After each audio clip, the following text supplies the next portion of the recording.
Happy Monday, y'all. Welcome to Bearcats Daily. I'm your host, as always, Blake Thornton. Welcome in. Hope y'all had a good weekend. Definitely was an exciting weekend. We're one step closer to football season, and I can't wait. I'm At this point, let's just get to the season. All right. I know everyone's like, well, we got time for baseball and hockey playoffs, and they got the NBA playoffs going on. It's like we're all here for football. Let's be honest. Football's the best sport out there. We need to get there ASAP. With football, we just had the NFL draft go on, and now there's kind of a chance that we're going to have another draft.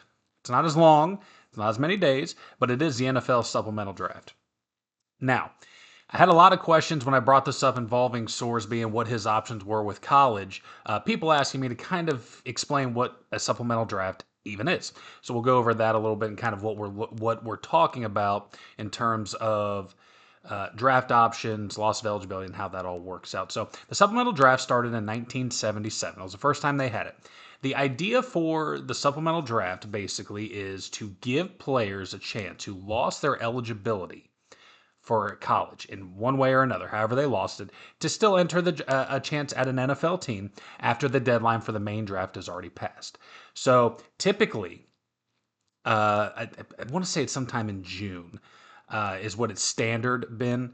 Now to get that set up for the players. So as of this year, and again we'll go over this more here with Sorsby. I believe it's June 30th to get that done. So, but they can put their name in the draft if they've lost their eligibility for college and missed the deadline to enter the NFL draft. This started out in 1977, is the first time they did this. But the last time they had a supplemental draft, was 2023. None of the players were picked. There were two gentlemen that went in to the supplemental draft. None of them were taken. There was no picks made. The last time a supplemental draft pick actually happened was 2019, and that was Jalen Thompson, who was drafted by the Arizona Cardinals. Now, the way this plays into the draft is this. If you take a player in the supplemental draft, you will then, for the next season, lose a draft pick. Now, how is that determined? So, in the supplemental draft, there are three groups made to kind of tier teams. The first group is going to be teams with 6 wins or less. That is the first group of teams right there for the draft. Second group, more than 6 wins, but did not make the playoffs. Like the Bengals. Anyway, and then after that, playoff teams. Now, they rank those groups, and then they go into a how do you want to word it? Let's say it's a lottery in some ways. There are weighted odds to determine the draft order, I guess is the best way to put it. It's not really a draft lottery, but there is a weighted setup for teams with the least amount of wins, so on and so forth. So the players enter the draft, the groups are made, and they do the weighted advantages for who picks what. Now, let's take an example. So Chris Carter, famous player, Hall of Famer, that was taking a supplemental draft. Let's say we're going to use him as the example here. He goes in, teams will then, if they want to draft said player, will put a bid in for him, and then they will also put it in what round they would have drafted him in. Now, where the tiebreaker falls in, let's say multiple teams said, okay, we're going to take Chris Carter. We would have taken him with like a 5th round pick. Okay, so now we go back to the weighted, where these teams are ranked in terms of wins, things like that, and that'll eventually be the tiebreaker to decide where they go. The fewest wins, will be the team that gets that player. So, if they get that player, then let's say next year, 2027 draft, they would then forfeit their 5th round pick because they took that player in the supplemental draft.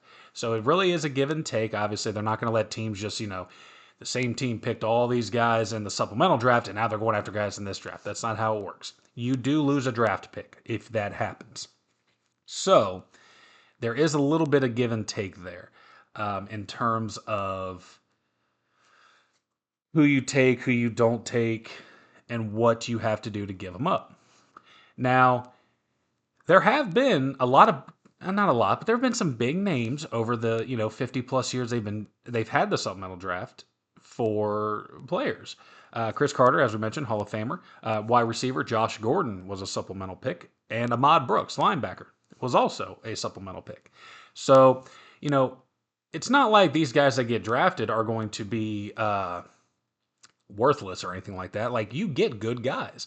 There are just guys who maybe had a bad pro day, who, they had a bad pro day, they got upset, they made bad decisions, and they lost their eligibility. They broke team rules or whatever the case may be that got them loss of eligibility, can still enter the draft. So, stuff happens. They're young guys. They're kids, 18 to 21. They're young. They're going to make mistakes. So they do. It does happen, and there are players who lose their eligibility. So, not a huge deal with it. You're still going to get a chance. You still can be drafted, and you can still go play in the NFL. For Sorsby in this case, who likely is done in college, they are pretty certain that he was betting on Indiana games. He did not bet on anything he played in, but he bet on his own team. No. You're done. So he has until June 30th this year to put in for the supplemental draft. He was looking at a projection for the 2027 to be a second round, possibly third round pick.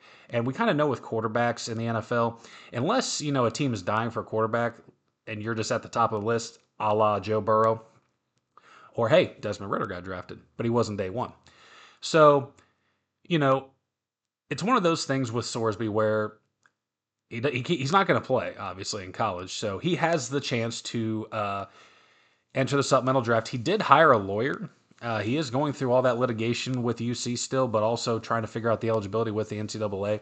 So he's got time. He's got 2 months now to get his name into that supplemental draft if he wants in. So, only time will tell with that. We don't really know for sure what he's going to do yet, but we are very confident in terms of just, general population following the story that he will not play another down in college football, which, hey, guys leave in and out all the time, but you still got to have guys coming in the building as well. And UC actually did that this weekend. UC did manage to get a signing to get a guy in the building. They signed a 3-star wide receiver, Chad Willis. Chad Willis is a junior going into his senior year. Remember, they signed him, so class of 2027, so he still got his senior year. He's up in Orchard Lake, Michigan. He signed with UC a day after me coming and visiting the campus. I find that to be pretty cool. If he signed one day after he visited campus, I can't really complain about that, That's honestly one of the best case scenarios. You get a player in the building, you show him around, the vibes are good, next day he signs. Boom. So he's a 3-star recruit. He did sign with us. He had many offers on the table, but I know some of the finalists for him were Michigan State, Pitt, and Minnesota. So I got no complaints with this signing at all. We got a young, talented, big wide receiver coming in the building. Never a bad thing. Never a bad thing. He's about 6'1", 6'2", weighing about $190. So big guy, big receiver. He's gonna be great on those 50-50 balls, using that size and especially speed. He has great route running with his feet. Very good footwork and strong hands. I'm gonna give a comparison to maybe like a Chad Johnson or a DeAndre Hopkins, where they're just bigger receivers who can body you, but they break you down on the route anyway, so they don't have to really get physical like an AJ Green would have back in the day. And I know I'm using a lot of hometown guys for the reference, but these are guys obviously I follow closely, so I want to make sure that my comparisons are more accurate than picking, like a Randy Moss, who we know kind of what he does, but I didn't follow him close enough. So just bear with me on that. I understand we're using some hometown guys, and it's okay. But he's ranked 92nd in the country in terms of recruits coming out of the class of 2027. He is the top 15 recruits coming out of Michigan for next year. So it's an exciting pickup for sure. I can't wait to see this guy in the building. He is our first wide receiver recruit for the class of 2027. And if you just go by rankings, and these are based off 24/7 Sports for those, they do have him ranked as the highest recruit so far for the class of 2027 for UC. Take those with a grain of salt. Everyone's got their own ranking system, but we're just on the basis of this going to say that as of now, he is the top recruit coming in next year, which is very exciting. I'm glad we could get a guy like that in the building, and I hope we get many more. His junior season last year, he did put up 649 yards with 6 touchdowns. Solid stats for high school. You got to remember, they're not airing the ball out where he's having, 150 plus yard games. That's typically not a standard in high school. Quarterbacks do throw, and there are good receivers where they can do that. But you're not really seeing that a whole lot, especially in today's world. There's a lot of running. The gun tee and the wing tee offenses are really popular right now, especially the gun tee as they've kind of moved that around to try to make it a little bit better of an offense other than just a spread. So, junior season, that's a junior putting up almost, 700 yards in a season with 6 touchdowns. I can't wait to see what he does for his senior year. This will be a great time if you want to start following recruits to get some highlights, some film from them. They do post their stuff on YouTube from that school in Michigan at St. Mary's High School up there in Orchard Lake. So, be a great time to watch and kind of follow this guy through his senior year as he gets ready to come in the building. Um, it will be interesting to see how he does as he makes that jump to college because, every level the game gets faster, and that goes for any sport. You get faster and you get stronger. So he's already got the height. They're going to get him in the building and get him working. They're going to build some strength on him over the summer workouts next year. So I'm hoping to see him at like a buck 95 to 210 on the for max. And hopefully he's running, like a 4.42, 4.45 40 to really bring that speed into the offense. Because speed with the size, you're just not going to be able to guard him. You're just not. So really excited to see this guy come in the building. And it was a great signing over the weekend. Just something positive to really start to come back to today to talk about with it being Monday because Lord knows we all hate Mondays anyway.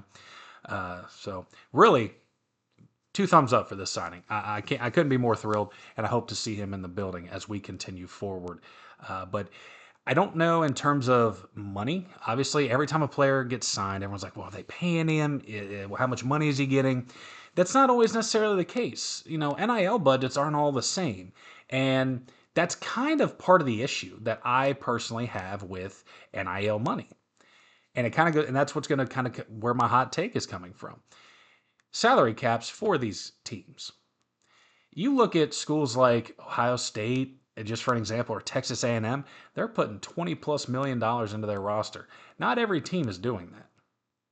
So you're really going to start seeing a lot of recruits go to other places, as they already do, if we're being honest. So I don't even think they're currently paying Willis when he comes in. You're really not going to see a lot of money being spent other than quarterback, running back, maybe a lineman.